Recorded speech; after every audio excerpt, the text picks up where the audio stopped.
Hello,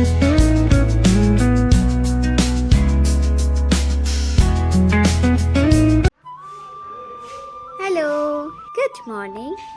আজকে দিনটা শুরু করছি আমার গ্রামের এই সুন্দর সকালটা দিয়ে। চারপাশটা কি সুন্দর শান্ত, পাখির ডাক আর ঠান্ডা হাওয়া। গ্রামের সকাল মানেই এক আলাদাই অনুভূতি। আগে বুঝতাম না গ্রামে কতটা শান্তি আছে। গ্রাম মানেই একটা আলাদা শান্তির জায়গা।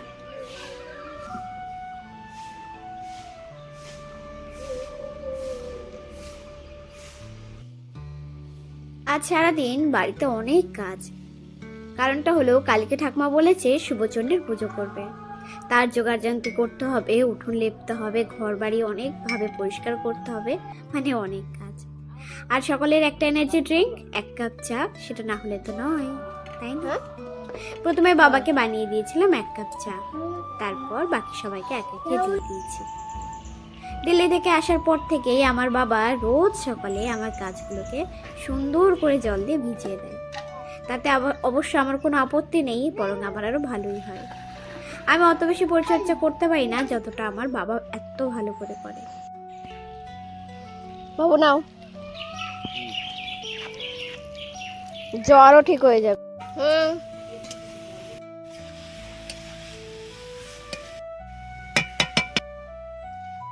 সকালবেলা ঘরটার মোছা হয়ে গেছে, এখন উঠোন লেপার পালা। আমাদের গ্রামের এই নিয়মটা আমার আবার ভীষণ ভালো লাগে।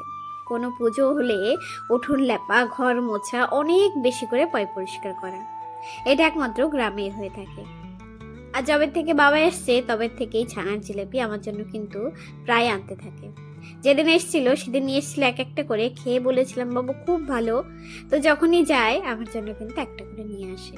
আর এই পিঠে মা বানিয়ে নিয়ে এসেছিল দিল্লি থেকে, আমি যখনই খালি থাকি একটা করে নিয়ে খাই। আর দেখোই না, বাড়ি মানে উঠোন লেপা করলে, পরিষ্কার করলে কতটা সুন্দর লাগে চারিপাশটা দেখতে, তাই না? গেছিলাম বৌদির কাছে, আর বৌদি তো এইদিকে পাটিসাপটা করেছিল। যাওয়ার সঙ্গে সঙ্গেই হাতে ধরিয়ে দিল, বললো বর্ষা নিয়ে যাও, তাড়াতাড়ি নিয়ে পালাও কিন্তু। কারণ পাটিসাপটা আমি অনেকদিন ধরে খেতে চাইছিলাম, বৌদিও বানাতে পারে না, আমিও বানাতে পারিনি। তবে আমরা চেষ্টা করতে চেয়েছিলাম, করিনি, বৌদি বানিয়ে শেষমেশ আমাকে দিল। এরপর আমি আমার বাবার সঙ্গে, বাবা যত গাছগাছালি লাগিয়ে গেছিল সব দেখাশোনা করছে ঘুরে ঘুরে। তবে আমার এই গাছ লাগানোর যে ব্যাপারটা, যে ভালো লাগাটা সম্পূর্ণ এসছে আমার বাবার থেকে। আগে এতটা ভালোবাসতাম না, এতটা ভালো লাগতো না, তবে এখন বেশ ভালো লাগে। মা এদিকে রান্না বসিয়ে দিয়েছে দুপুরের, আবারও একটা পিঠে। তারপর এই পাখিদের দেখা, এদের সঙ্গে মনে মনে অনেক কিছু বলে।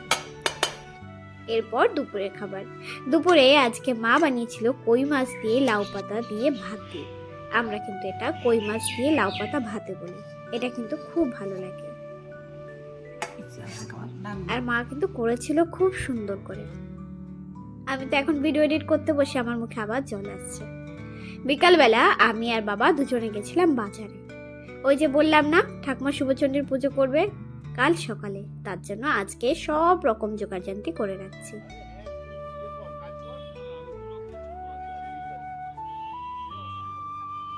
খই, মুড়ি, চিড়ে, বাটি, অনেক কিছু নেওয়া হয়েছে। শুধু তো পুজোর বাজার নয়, দুদিন পরে আমাদের আবার শিব পুজো। আমাদের বাড়িতে এত বড় করে হয়, তার জন্য যত কিছু লাগবে, বাড়িতে যত আত্মীয় স্বজনরা আসবে তাদের জন্য আমাদের ঘরের যে দরকার প্রয়োজন পড়বে সব কিছু কিনে নিয়ে যাচ্ছিলাম আমি আর বাবা।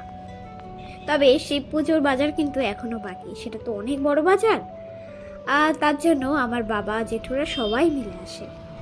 এরপর বাড়ি যাওয়ার পালা। আমরা টোটো ভর্তি করে সব জিনিসপত্র কিনে নিয়ে যাচ্ছিলাম।